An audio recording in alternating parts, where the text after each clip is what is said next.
Well, good morning, ladies and gentlemen, and once again, welcome to the California Nevada Chat of Friday, October 27th, 2023.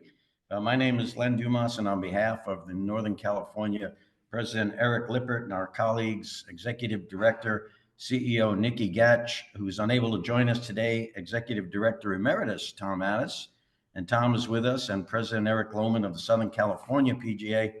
We thank you for the continued support of our chats. And of course, our on-air team of Steve Monday, Shelby Zell, and Bryce Seaver. Just a bit of admin.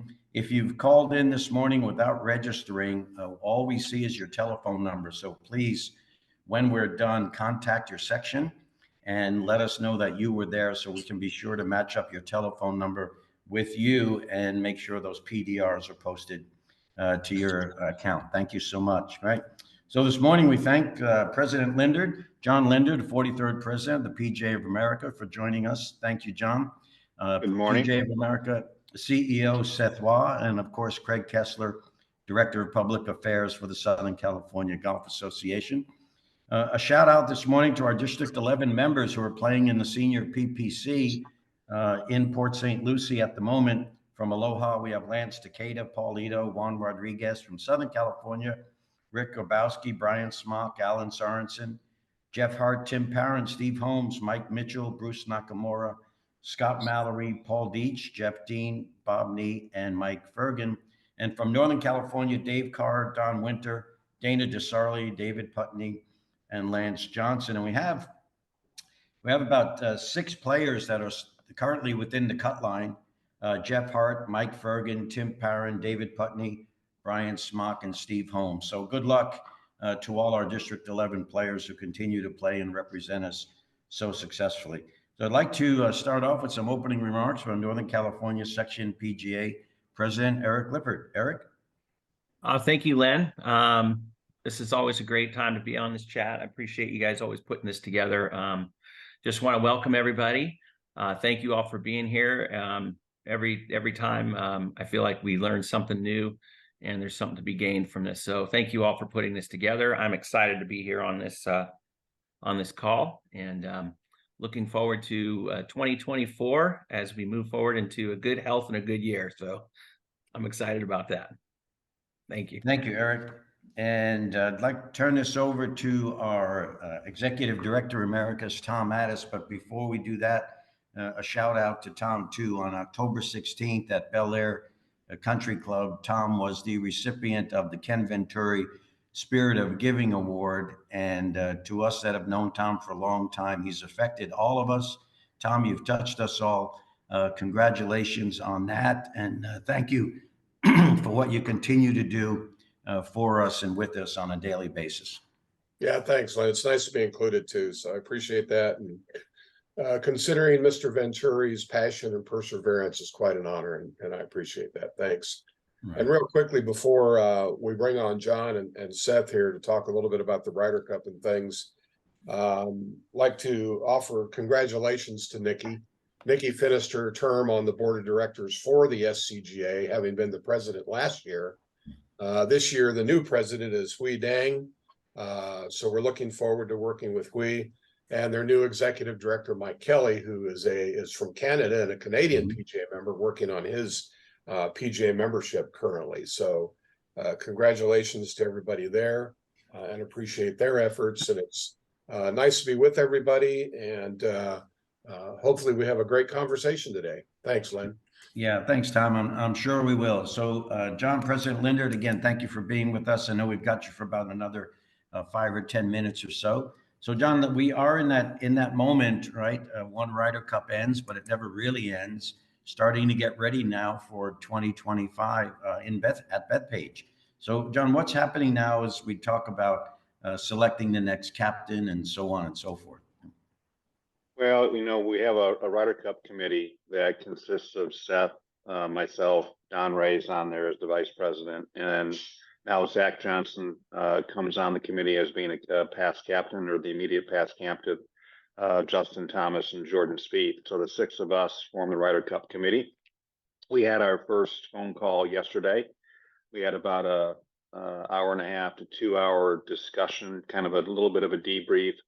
Captain Johnson had a debrief with the PGA America team the day before for a couple hours, and you just kind of review, the immediate past Ryder Cup and discuss some of the things that we could look forward to for changes, how we can better situate the team for a better position to win, what they liked about the Ryder Cup, what improvements we can make. And we had some discussion about potential next Ryder Cup captain, although we didn't make any firm decisions at this point in time. And we'll work along those lines and hammer out who the next captain is. And when that time comes, we'll make an announcement and introduce the new captain to the world, if you will. Yeah. And obviously, John, there's been a lot of talk about Tiger. Any input on there? Is he even interested at this point? I would defer to Seth. As much as people ask me, do I have Tiger's number? The answer is no. I've only talked to him, I think, one time at a past champions dinner at Bethpage Black for a very brief period of time. So anything that I would say would be pure speculation on my part. But I think Seth does have his cell phone number. Well, anytime, John, you raise millions of dollars for his foundation, which we did at the Deutsche Bank, you get his number. So yeah, he's been a pretty good friend from sort of the early 2000s. So yeah. So Tom, obviously it's the committee's decision. So I plead a little bit of confidentiality, but Tiger's Tiger, right? And I think if Tiger wants to do it, it's probably his to lose, is how I would characterize it. We met, John said, just preliminarily yesterday to talk about a bunch of names. We're meeting again before the end of the year to kind of, formally decide who it might be, and then would make an offer with hopefully whomever we offer to accept, and we'd announce it in the sort of first quarter of next year. But I think Tiger did a great job at the President's Cup in Melbourne. He was a player coach there, as we recall, and everybody that I've talked to who played on that team, as well as the vice captains, thought he did a special job. He's one of those people that is all in on whatever he's doing, right? And right now, I know he's focused on getting healthy, starting to hit some balls again. He's going to play in the father-son with his son Charlie, and he's very excited about that. Trying not to let Charlie down. And I think I know he can take a cart there, which is a little different, but he also hopes to play the Hero if he's healthy, and then for you all, hopefully Riv, if he continues to improve.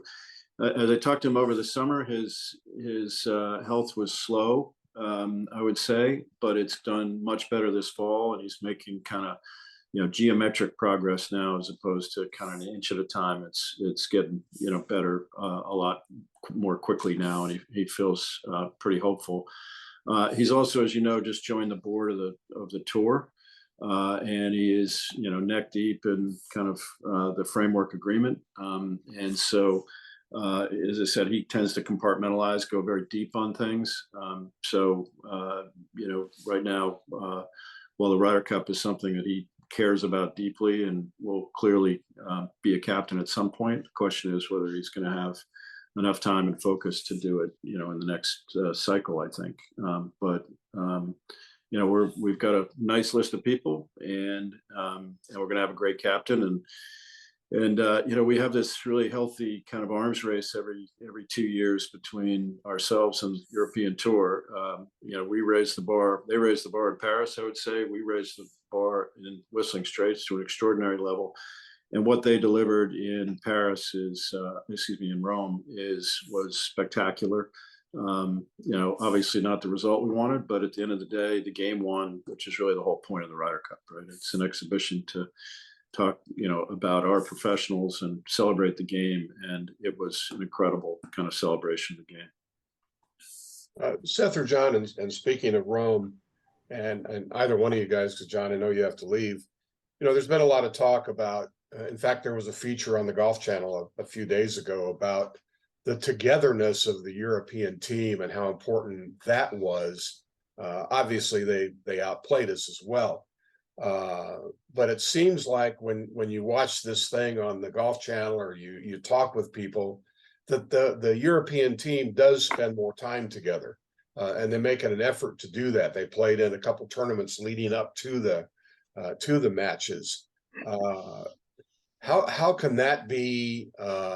I guess rectified, if that's the right word.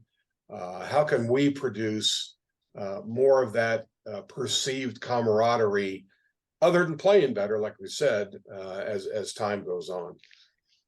You know, Tom, I think one of the things that came to light, obviously, you know, most people seem to forget a little bit. This was the first year where the Tour Championship didn't go right up to the Ryder Cup. So this allowed and we thought, you know, by doing that 5 weeks of rest would provide the players to have some rest. I don't know if you remember or not, but with Paris, when we went to Paris, Tiger just won the Tour Championship, and the team was somewhat exhausted going to Paris. And now we had 5 weeks separation, but you had players that took those 5 weeks off. And while you had Ryder Cup Europe, they all played the BMW Championship at Wentworth. To your point, they hung out together. We did fly the team over. We flew 9. I think 9 of the 12 players went over a week before, or 10 days before, to have a practice round for 2 days. But especially with a foreign Ryder Cup, I think it's going to be a situation where we need to get the players in a little bit more earlier in the week, rather than flying them in on a Monday. We need to get them in a little earlier, allow them to have some time together, have some downtime.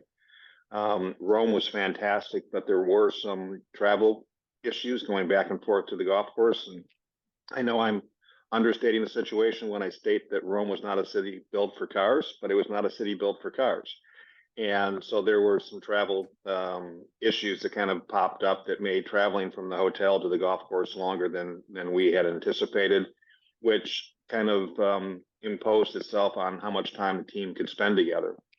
I think the other thing is, you see a little bit of a more relaxed, carefree attitude with Ryder Cup Europe, and especially this last Ryder Cup. It seemed like Ryder Cup that our team seemed a little bit tighter, more tense. Maybe it was because of all the hype and all the talk about what the world rankings were and how Team USA should do. And you know, one of the comments I made is, it's interesting, the world golf rankings are done predominantly on stroke play. And this is a match play format, and the Europeans are much more familiar with, you know, some of the alt shot formats and match play formats than the USA. And I think the world rankings go right out the window when it comes to that match play format. You saw some of that in how players approach shots. And I go back to the first day when I believe it was the first day, maybe it was the second, John Rahm. They were playing the 4-ball, and his partner had hit it in the water on 18, and John Rahm took dead aim. And Wyndham Clark had his partner within 100 yards of the green, and he hit a shot to the right, 50 yards right of the 18 green. Now, that may have been a bad swing, but it was also more of a protective swing not to hit it in the water. And I think there's a different mindset with match play than stroke play, and I think their players were more familiar with that. But to your point, especially on foreign Ryder Cups, getting the team in earlier, allowing them to have a little downtime, allowing them to have time in the team room, doing whatever, you know, playing ping pong. The team room in Rome had ping pong, it had Pop-A-Shot, it had games, which is where that camaraderie comes from, you know, along with being on the golf course. And they could have a more casual practice approach than what was provided this year. Yeah, good point. Len, if you don't mind, I have a follow-up. Seth, on the same vein, pundits, you hear pundits or the media say, and especially leading up to the Ryder Cup, there's been some suggestions that we or someone goes to the tour and requests that the Zurich Championship Classic gets moved to just prior to the Ryder Cup, which would then allow the tour players to play in a team format, even asking the Ryder Cup team to be there.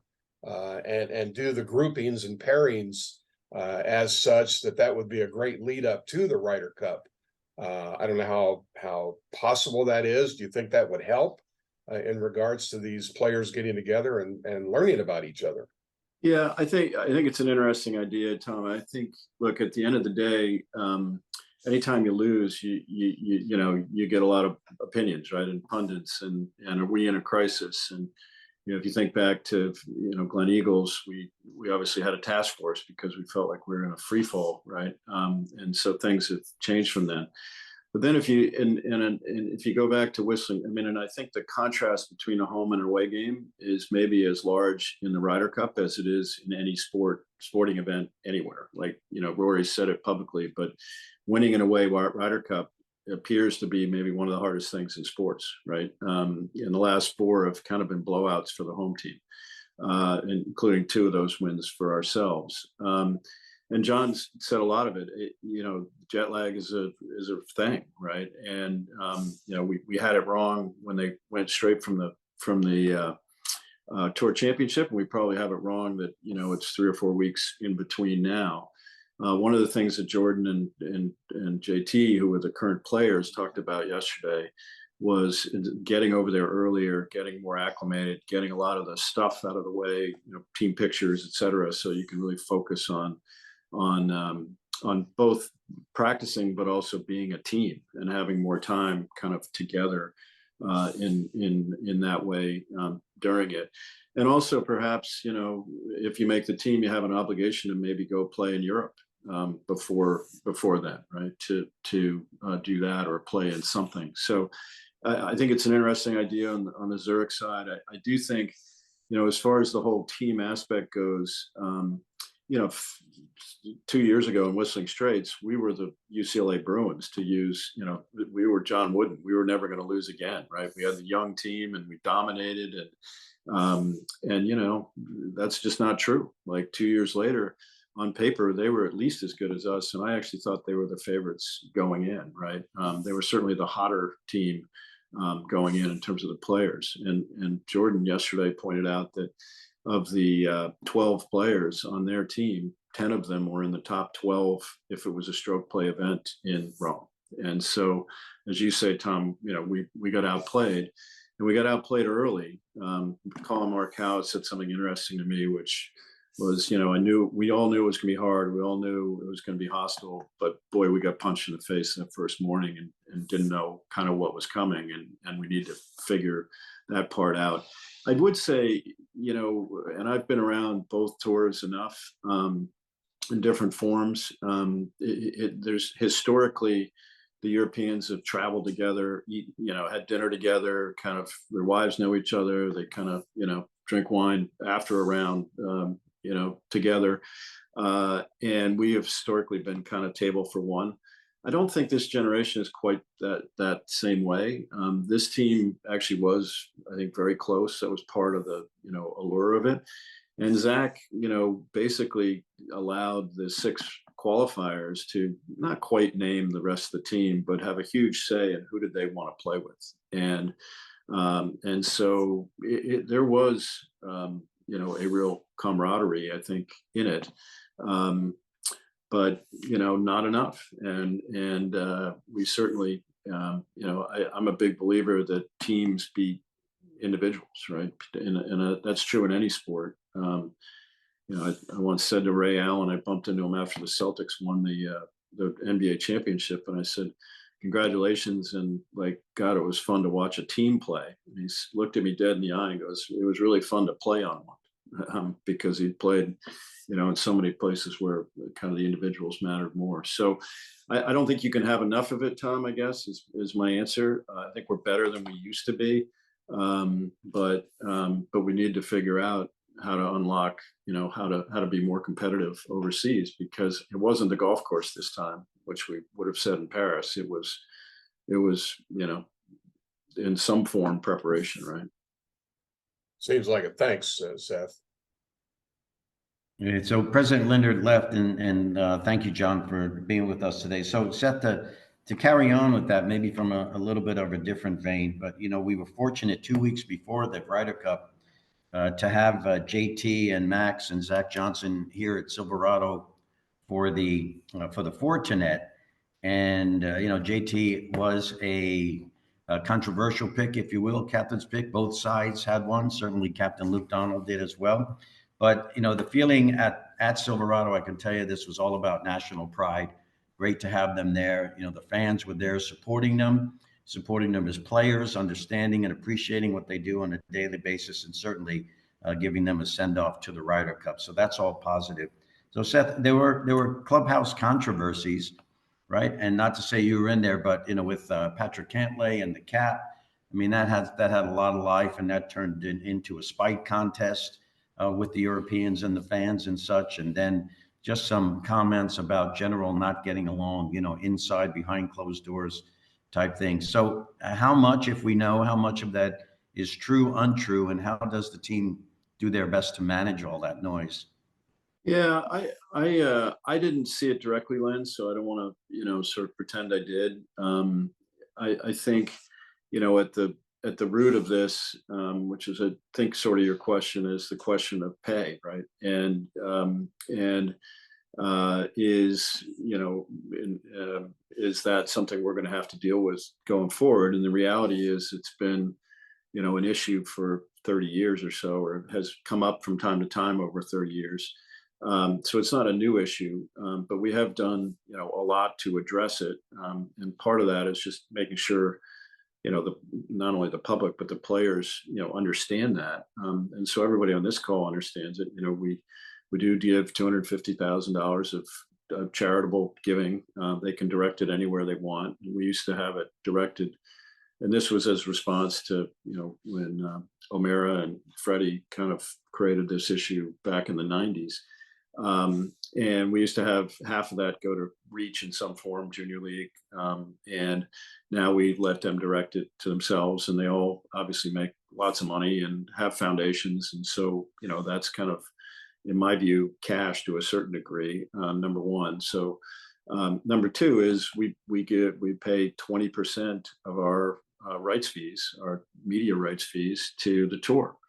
And we asked the tour to give that money to the pension plan, the deferred comp plan within the tour.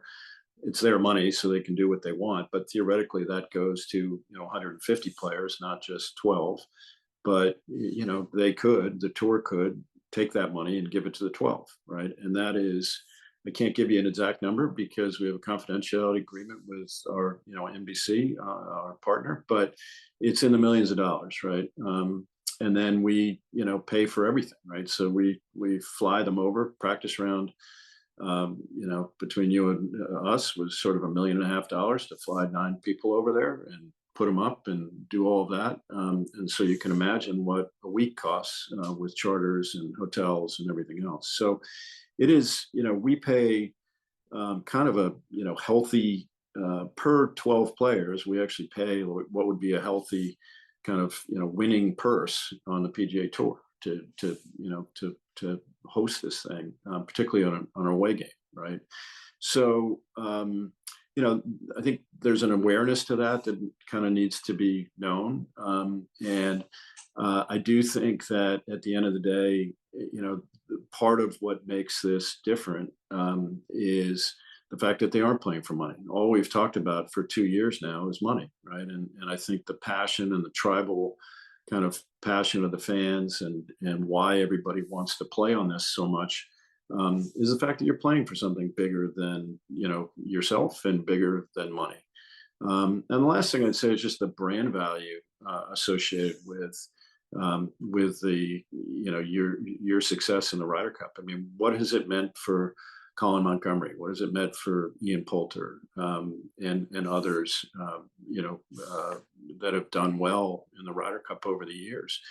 Paul McGinley has made a life out of being a Ryder Cup player and then captain, right? I mean, he wouldn't be a broadcaster today, in my view, if he didn't have all that. He was great at it.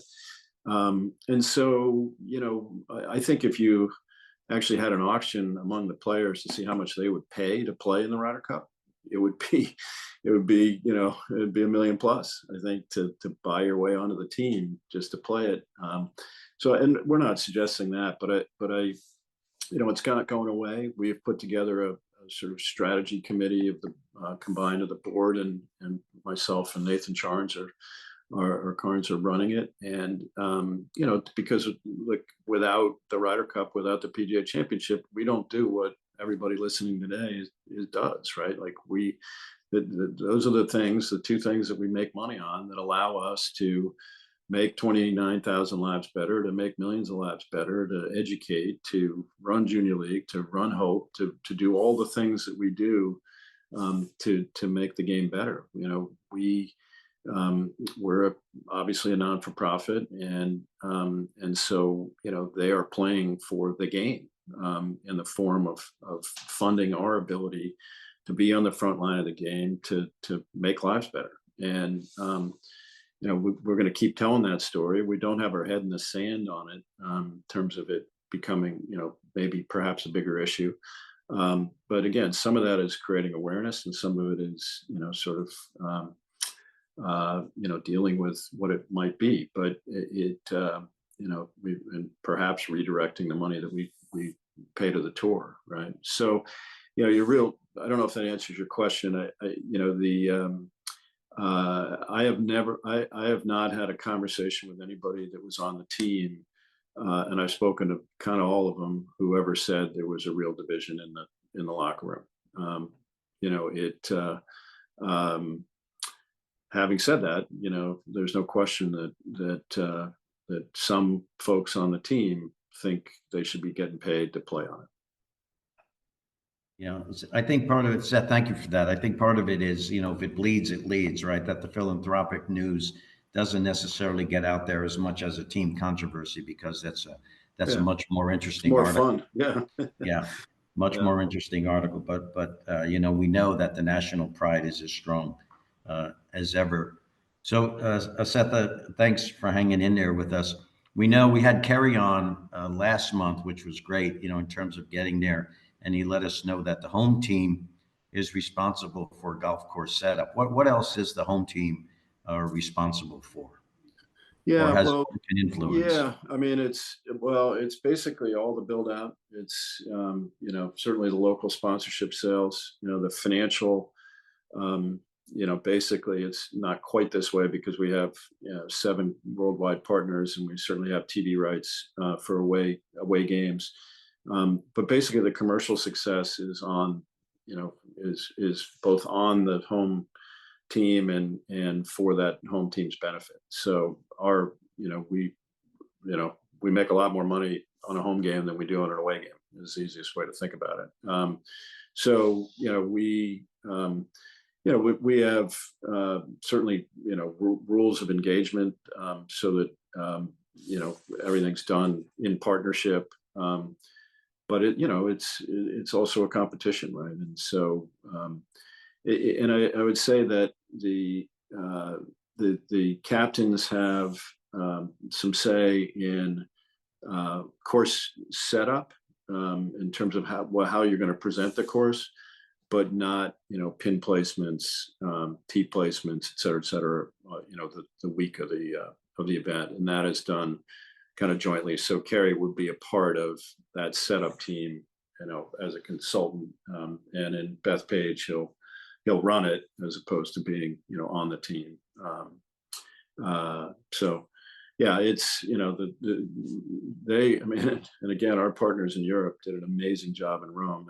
As John said, the logistical problems and infrastructure problems in Rome are extraordinary. I mean, they built roads, right? There wasn't a golf course, there wasn't a road, and the asphalt was still warm when we all got there.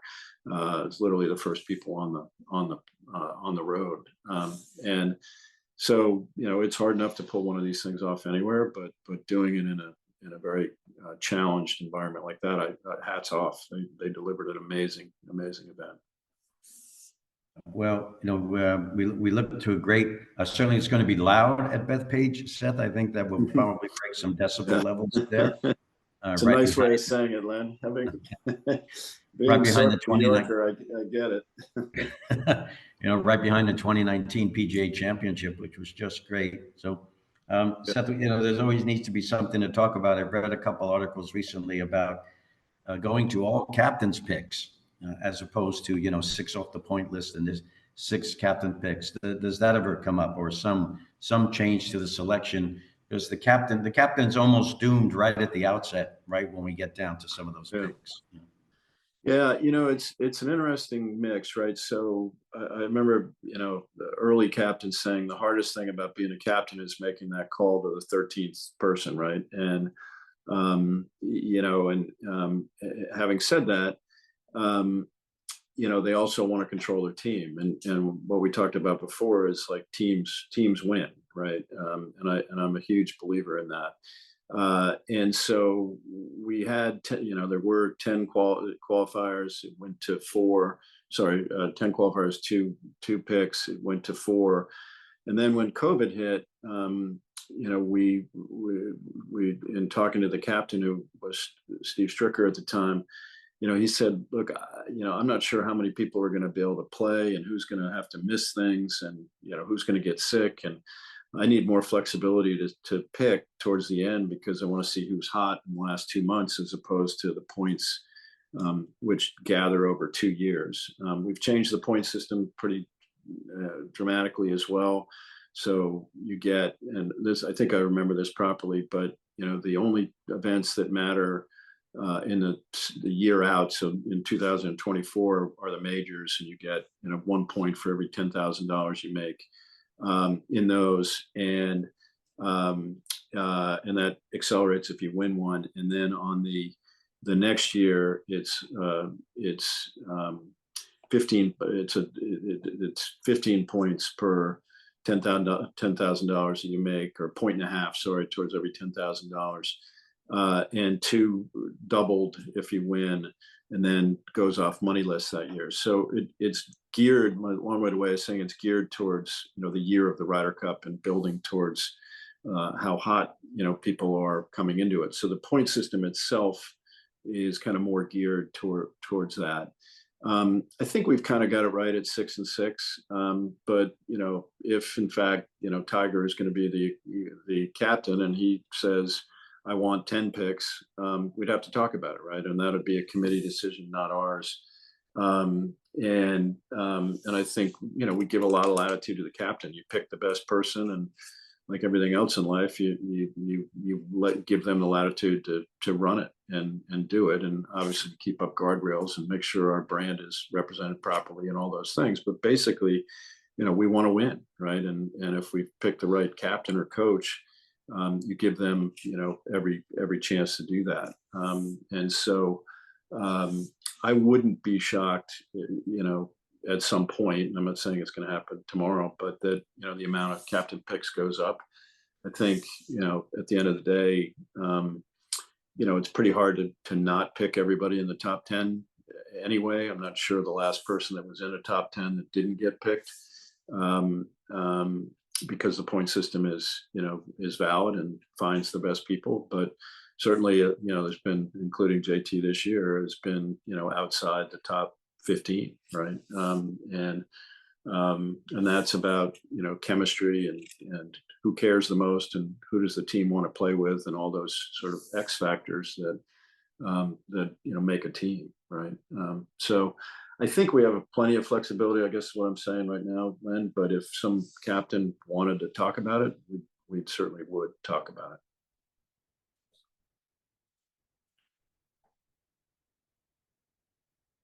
Seth, it looks like we have a question from one of our PGA members, Alistair Phillip at San Gabriel.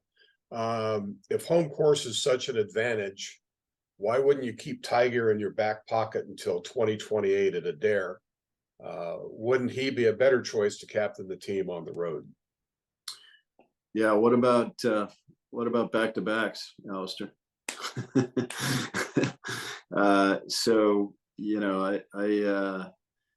it's an interesting point, but a nice practice round might be best page. And if he does it well, why wouldn't we go twice? And I don't think that can happen very often, but Tiger's Tiger, as we all know. Yeah. And if he ends up being, as good a captain as he is at everything else, and if in fact he, we choose him and he wants to do best page, I don't think it's out of the question that he, talk about the ultimate competitor. As I said to Zach before this one, it didn't work, but I said anybody can win a home game, right? And so it would not surprise me. And by the way, Alistair, he has a lot of roots, and roots is the wrong word. He has a lot of connections to Ireland. You might remember, he used to go over with Payne Stewart to Waterville and JP McManus's Pro-Am on the way to the British Open. He has a close relationship with JP, who's a friend of mine as well. And there's nothing JP would like more than that. So imagine, I'm not, predicting this, but imagine a Tiger versus Rory captaincy in Ireland would be pretty special. Thanks, Alistair. Seth, I have another question that's sort of related to Rome, Italy. Most people know me as a cheeseburger and French fry connoisseur, and I don't know, considering your svelte appearance, whether you had the opportunity in Italy or not, but French fries, and all deference to France here. Rome had the best French fries that I have ever had the opportunity to enjoy.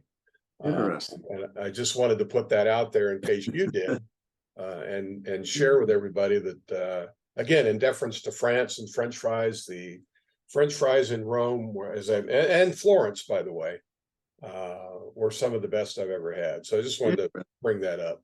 That's interesting. Did they call them French fries? I think so.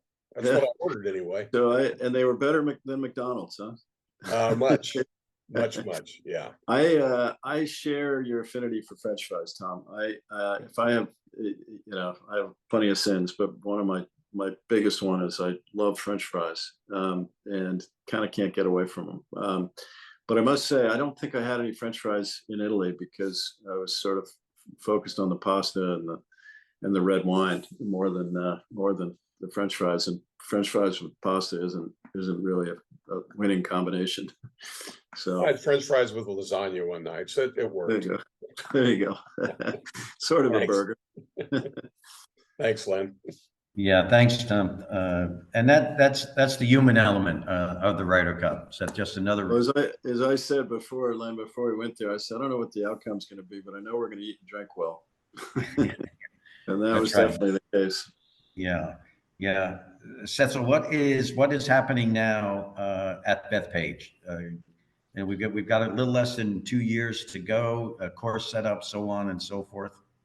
Yep.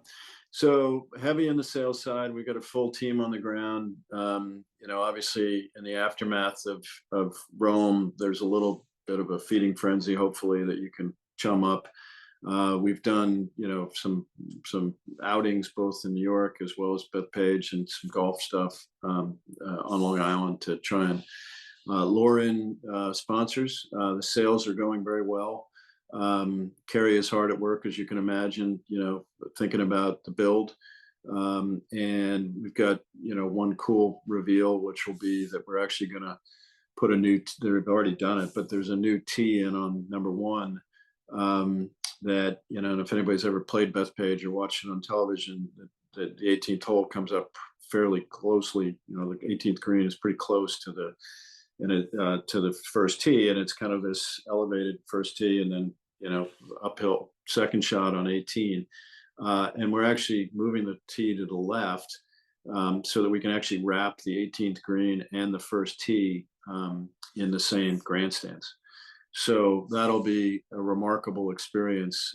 If you've ever, obviously everyone's probably seen it on television. Hopefully most of you have been there in person, but that first tee moment, the first shot of the first day, and every first shot of every match is as cool a moment as exists in sports. So to combine that with the 18th green, where hopefully a number of matches are coming down to it, will be a really cool thing.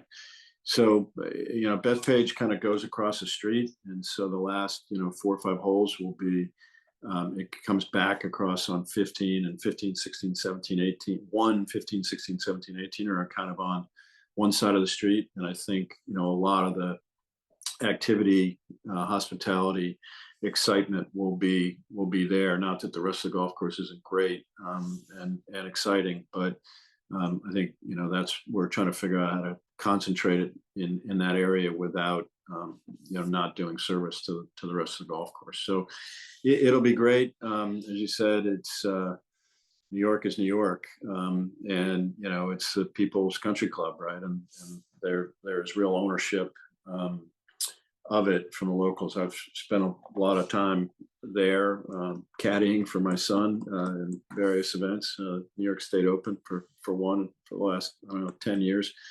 And it's a very special golf course and a very special atmosphere. Hopefully it's not completely out of control, but we're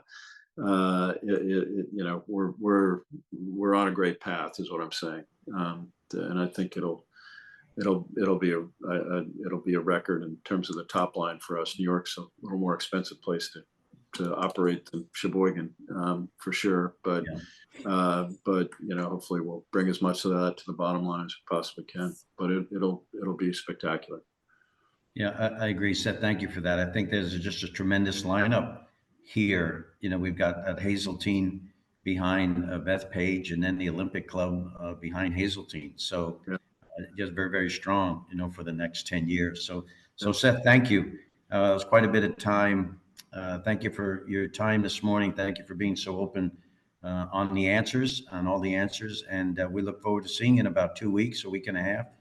To 2 weeks in Frisco for the annual meeting. I look forward to it. Yeah, I hope a lot of people can make it. It's when we call it our home, we mean it, and it's your home, and that's why it's built, right? People wondered why we moved from Florida to Texas. All you have to do is kind of see it, and you'll understand why. It's really special. It brings a lot of pride. We talk about it being, whatever, the Silicon Valley, the epicenter of golf, whatever you want to call it. It is unique in every way you can consume the game. Not, is there, and how the district lights up on Friday nights, and how our building kind of shows to the members and the associates that are all coming through. It's a really cool thing. So we look forward to welcoming everybody. And Len and Tom and everybody out there, thank you for inviting me. I'm flattered every time I get asked, and amazed that anybody wants to hear me say anything. But when you say I'm open, it's kind of all I've got. And we're out there every day, trying to make your lives better, and make a big difference and leave the room better than we found it in every way we can. And please keep helping us make us better. And the harder the questions, the more creative the ideas, the better I like it. Great to be with everybody. Love your part of the world, and look forward to seeing everybody soon, either there or in Frisco. Okay. So thank you. I'll sign off now. Thank you, Seth. You guys do your work. Thanks, everybody. Okay, everyone, thank you. We did have to respect Seth's time. A couple of questions came in. We'll get some answers for that and get back to you. Thank you. And at this point, let's turn it over to our Director of Public Affairs for the Southern California Golf Association, Craig Kessler. Craig, thanks once again for being with us. Well, thanks, Len and Tom. And just a special note at the beginning, I want to thank Tom for going to Rome for the Ryder Cup and discovering the best French fry in the world. Those of us who've known Tom for a year are not the least bit surprised. You learn something new every day, and I learned that. So if I ever get to Rome, I will make sure and in your honor order some French fries. Please do. Thank you. So 2 weeks ago, the SCGA was intimately involved in working with the National Golf Course Owners Association, PGA of America, GCSA, the USGA Green Section, on putting together a huge Colorado Basin Golf and Water Summit in Las Vegas, and which turned out to be extraordinarily successful. It was a logistically difficult undertaking, but I think we all pulled it off, even though it was a lot of scrambling in the last 36 hours. And I was deeply flattered that I was asked by the NGCOA to give some opening remarks along with the CEOs of other organizations. And on behalf of the PGA, Don Ray issued some remarks. And what I opened with was sort of explaining that I had many years earlier, I think in 2006, had addressed an audience of golf clubs in Ventura County And that's in the early days. That was many droughts ago. In the early day, the early realization that water was going to be the consuming overarching issue, sort of Damocles hanging over the golf universe in the southwest of the country. And I got a little impatient with the crowd. Some of them were wondering why it is that they were at a meeting, at a golf meeting, and this guy was standing up in front of them talking about water. And I broke it down then, and I thought it was appropriate in those opening remarks to sort of explain what that conference was really about in Las Vegas. And it was no water in this part of the country equals no golf course, equals no general manager, equals no golf professional, equals no staff, equals no club sales, equals no superintendent, equals no head of agronomy, equals no golf club, ultimately equals no golf association. To get it down to the basics, water is the lifeblood of the industry, and it's the lifeblood of everyone who works in the industry. And I'm talking to an audience that works in a very specific part of it. So I think all of you know what I'm talking about. And I'm explaining to you why I'm going to, in the few minutes that are given to me today, why I'm going to focus. I will discuss a piece of legislation, or a couple of them that involve water, but I'm going to talk about the overarching issue and try to get you to think in the longer term. So in the opening topic, I was recently, my partner and I, Kevin Fitzgerald, pay attention to these things. We pay attention to a lot of things wherever golf intersects with public policy. And one thing you should know is going on right now is the State Water Resources Control Board has opened up a rulemaking comment period on completely changing Title 22 of the Water Code in the state to facilitate the construction and the distribution of potable reuse. What that means is that turning effluent or turning sewage into drinking water. Now, Orange County, California happens to be the pioneer nationally, really the best example in Fountain Valley. I visited it once and actually drank the water that was made out of sewage. By the way, it's tasteless because they have to add minerals back in to make it, that's how clean it is. So with those changes, and you need to know that the Metropolitan Water District, Southern Cal, is in the process of now constructing that shall open in 2032 in Carson, in the heart of Los Angeles County, the largest pure water, or the largest factory in essence for turning sewage into drinking water.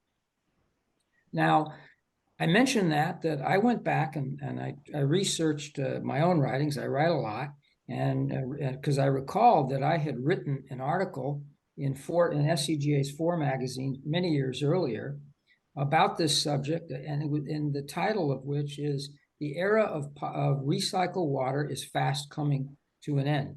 That was in October of 2017, and I cited a lot of reasons why I thought that ultimately the advent of potable reuse, which is wonderful in terms of our water resiliency portfolio, was something that the golf community needed to pay close heed to, because the effluent that we depend upon to produce the recycled water is going to be diverted from outdoor irrigation or non-human consumption irrigation to potable reuse. That's clearly the trend, and you can see that moving.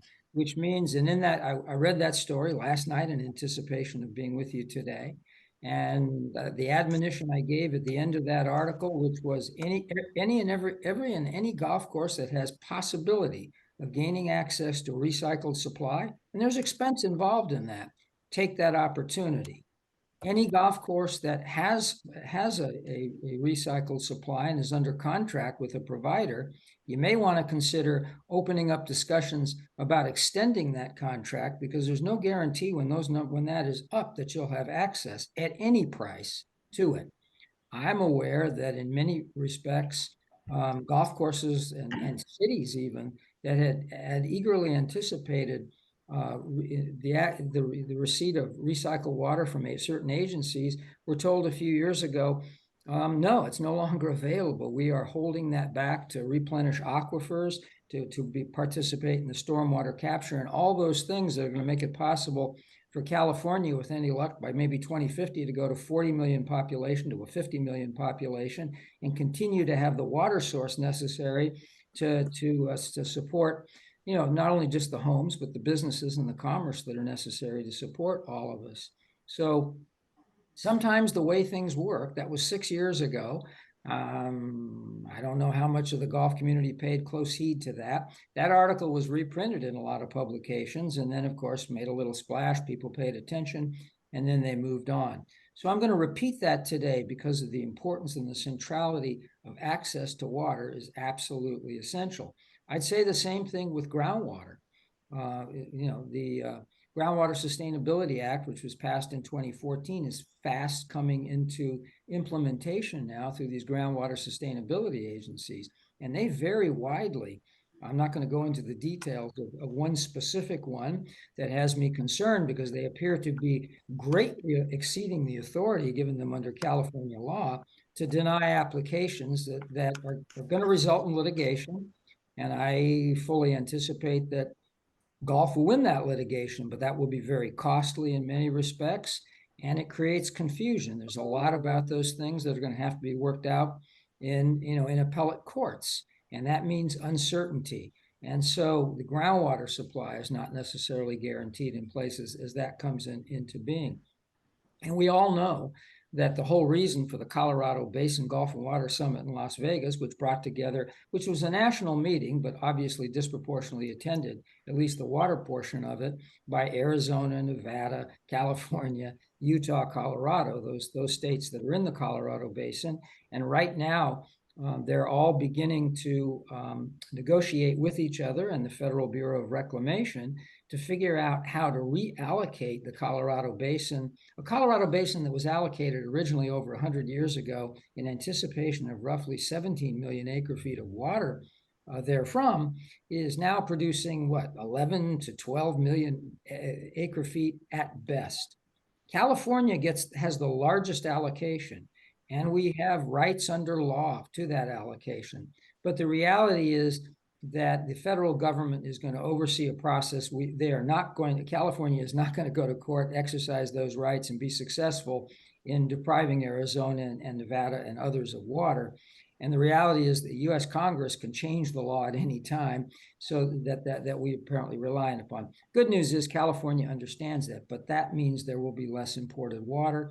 That means that potable reuse has to be driven up, and all those other things. It means the infrastructure necessary to deliver all those things are going to have to go into place, because they have to go into place. And to a great degree, those who buy water, particularly potable water, are ratepayers, and the costs for these things are in part put on the general taxpayers. One of the good things about the Inflation Reduction Act is billions were made available to help the southwestern states, and California and Arizona in particular were given $4 billion just for themselves to do this. But there will still be burdens on ratepayers, and golf courses are ratepayers.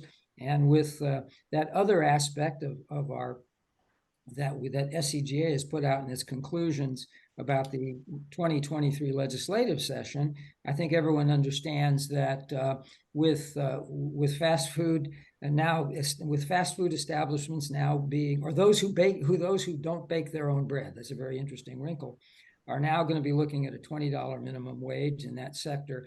And yes, healthcare workers are looking at a $25 minimum wage, and that may not seem to, clearly we're not in the health business, but we are in the food and beverage business. But the whole thrust of these things, which I put out in a commentary, say heating labor's roar, understand that as the costs continue to go up to provide the kinds of golf courses that members and the general public expect from each other, this becomes extra burdens on the game. And so I'm trying, my role, or the role of any public affairs, is to put out I know all of you are interested in what's going to happen this weekend at your club, what's going to happen, and management companies and ownership groups are interested in the bottom line of the next quarter. But there are things about the much longer term that take a long time to deal with. There's no sudden reactions that take years to work with. The development of relationships and credibility and political power and political acumen and savvy and partnerships and so forth that go to all these issues so that we can cope with this moving forward.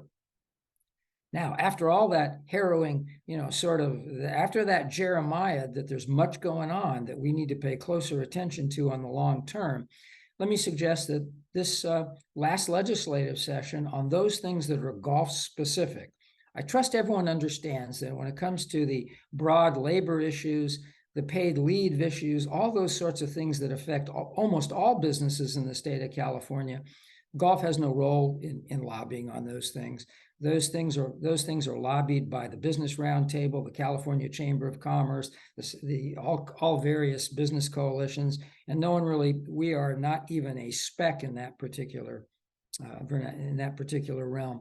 However, when it comes to those things for which golf and only golf is affected, and which we can do something proactively, that's the role we need to play in these kinds of efforts. Pleased to say that the governor did sign Assembly Bill 1572 that proscribes the use of potable water to irrigate purely ornamental or non-functional turf. Now, if you want to know why we're excited about that, why golf should be excited about that, it's because in the definitions of functional turf in the bill, golf courses are specifically cited as functional and part of the recreational community, along with parks and other public spaces. Yes, in California law, merely saying recreational includes golf, but I trust that everyone knows that you read in newspapers, you hear all the time, particularly those who are, I think, on, sort of very dedicated environmentalists, they consider golf courses frivolous uses of water, when they will routinely and even be quoted in the media as referring to the use of potable water as a non-functional use. This piece of legislation clearly spells out golf is functional, and it is not to be included in these kinds of proscriptions. And the value of that, I hope the value is obvious on its face, but I had occasion to sit in at a Santa Monica Groundwater Sustainability Agency meeting a couple of weeks ago, and very definitely heard Dr. Mark Gold, who has a distinguished career and in water in Southern California, having been the chief scientist for Heal the Bay at UCLA, and now is sort of the water expert for the Natural Resources Defense Council, which is one of the largest environmental groups in the United States.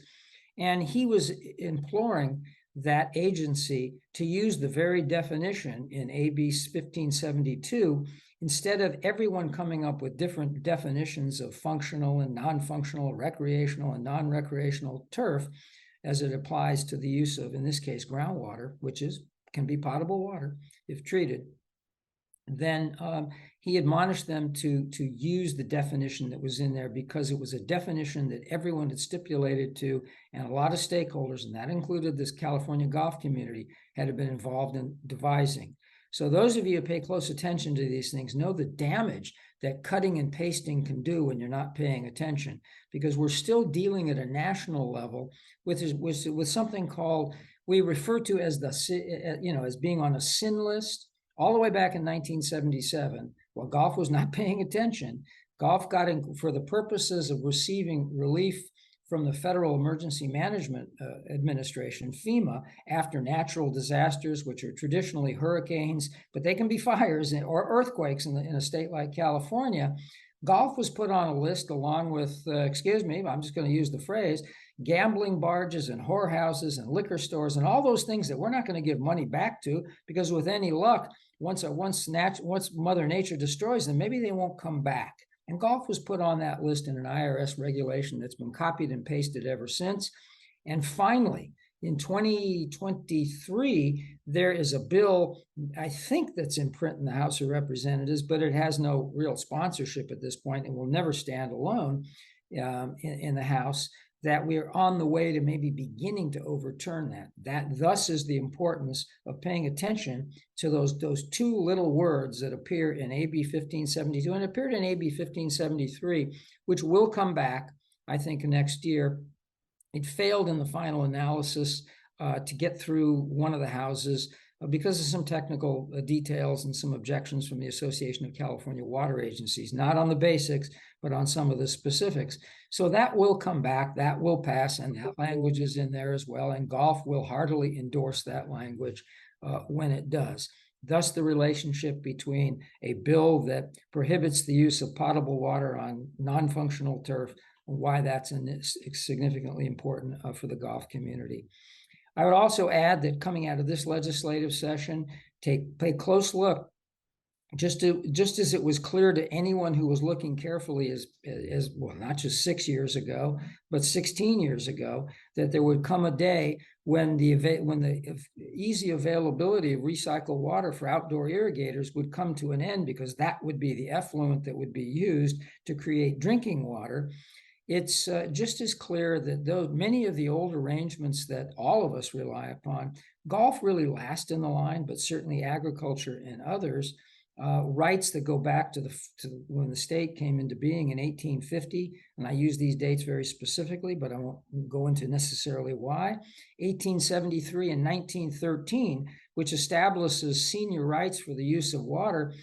Those things are beginning to be eroded. They will erode slowly, but those things that we've considered sacred are in the process of being changed by our state legislature, because the conditions have changed in the state legislature.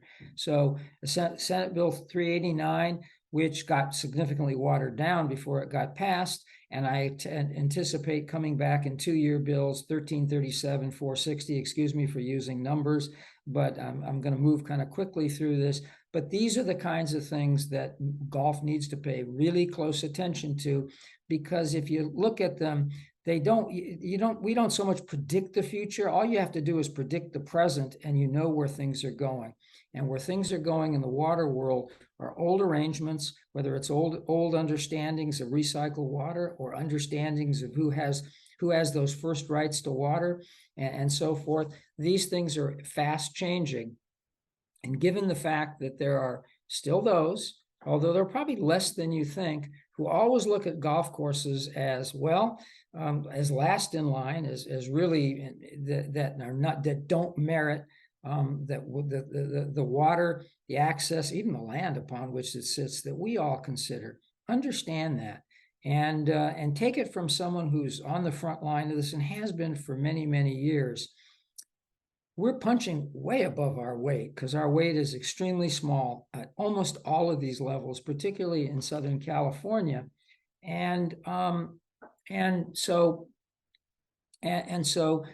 if you also pay attention out of your jobs, I would encourage you to beefing up, to adding to that weight, so that we can continue, so that as we continue to work to punch above that weight, we're punching above a higher and higher and higher weight. Golf had it good for a long, long period of time. We had great winds at our back, and we know that's stopped, particularly in the political realm.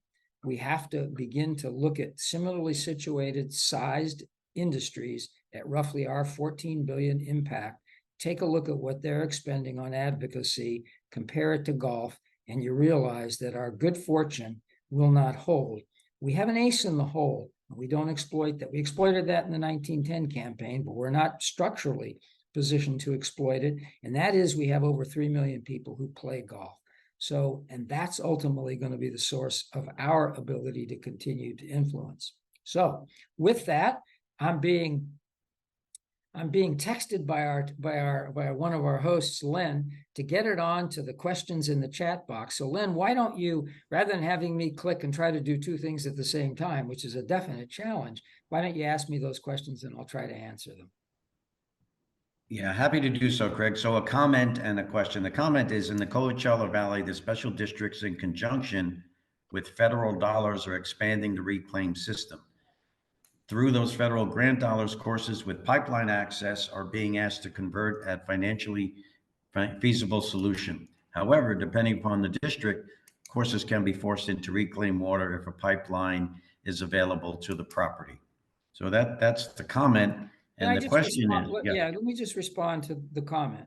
California law requires that when they bring the actual technical recycled water, not raw water off the Colorado River, there are 2 very different sources in the Coachella Valley. When they do that, you must accept it.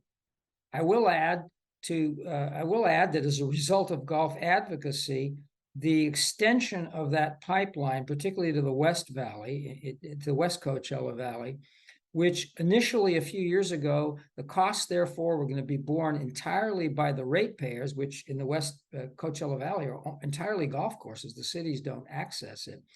We're going to be paid by the ratepayers, but we've worked out something different with a debt instrument. It's very complicated, but that will be flattened over 30 to 40 years.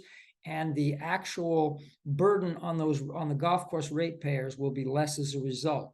I point this out because this is what I would call tangible. People tend to think of advocacy as something that's pie in the sky, or that sounds good, or it's a do-good thing, or it's a charitable thing. It's a bottom line thing, and that's a great example. So that comment gave me an opportunity to inject that into the discussion. And I will also add that if you're on the east side and you're accessing that, yeah, there are costs to connect to the pipeline, but the Coachella Valley Water District created a separate rate for those golf canal users, and it's lower than the rate they were paying prior to the creation of the separate rate, although it's higher than the East Valley rack rate. Whoever made the comment understands all the acronyms I'm using, but I will point out that has been hardly all, not all, a small piece of, I think, the work that the Coachella Valley Golf and Water Task Force has been doing on behalf of the golf community in that area of the state for a long period of time. Great, thank you. Thank you, James. James Signs for that comment. And Craig, the question is from Tim McKeever. Have we addressed the change in net metering for solar that will effectively prevent courses from adding solar to lower power costs? Boy, that's been a huge controversy between some environmental groups and public utilities. That's, I guess, a little bit which tangentially it certainly affects a piece of the golf community. I don't think we'll have, unlike some of the things I mentioned today, where I think golf, because golf is singularly affected, they will listen to us. On this one, this is a big battle between two constituencies that are way above our pay grade, and we're mostly observers in that. I don't know if I can answer. I can't really answer that question because I can't predict who exactly in the end is going to prevail in this battle. So I'm tracking it. Again, to my other point, wouldn't it be nice if golf had the heft to actually be a participant in this on behalf of the interests of the golf community? But the reality is we don't have that heft. And I say that to the commentator. If you're not happy with that, get out there and do something about it. Yeah. Craig, thank you. Thank you once again. That took care of that. And, we're always under attack in some way. As a matter of fact, in reading articles these past couple of days about the javelina damage at the golf course in Sedona, there are even some folks cheering for the javelinas. So, there's always something out there. So I want to thank everybody for joining us, and time to start to wrap up today's session. Tom? Yeah, thanks, Craig, as usual. And thanks to John and Seth for sure. One more little thing is Michael Solinsky from La Quinta won the recent San Diego County Open down here at the Enagic Golf Club. So congratulations to Michael. Looks like our next chat will be on November 17th. So we look forward to that. And thanks to everybody. We had a nice, very, very nice group today, attendance, and we appreciate that as well. So Len, Eric, thanks very much. Thank you, Tom. And Eric, some closing remarks, perhaps? Yeah, just as I said at the beginning, these are always so informational and so instructional, and the fact that we've started these and they've continued just shows their value. So again, kudos to you guys for continuing on with these sessions. I think they're great for everybody. The knowledge that's provided, again, it's always something to learn and always something new to discuss. So thank you for doing that. Thanks for putting it on, and I look forward to catching up with everybody that'll be in Frisco in a couple weeks. Thank you, Eric. And again, as everybody mentioned, we had just about 100 folks on today, so thank you. That's tremendous support. Let's continue to cheer for all our section members across the country, at the senior PPC. Of course, we're a little biased to those in District 11, but we know they're out there playing hard and playing great. The world is a bit, hasn't calmed down at all these days, particularly in the past couple of weeks with events in the Middle East, and certainly the unfortunate event in Lewiston, Maine, these past couple of days. So please continue to look out for each other, take care of each other, and as Tom mentioned, we'll see you on November 17th. It's November 17th. Everybody have a great weekend. Thank you. Thanks, everybody. Yeah.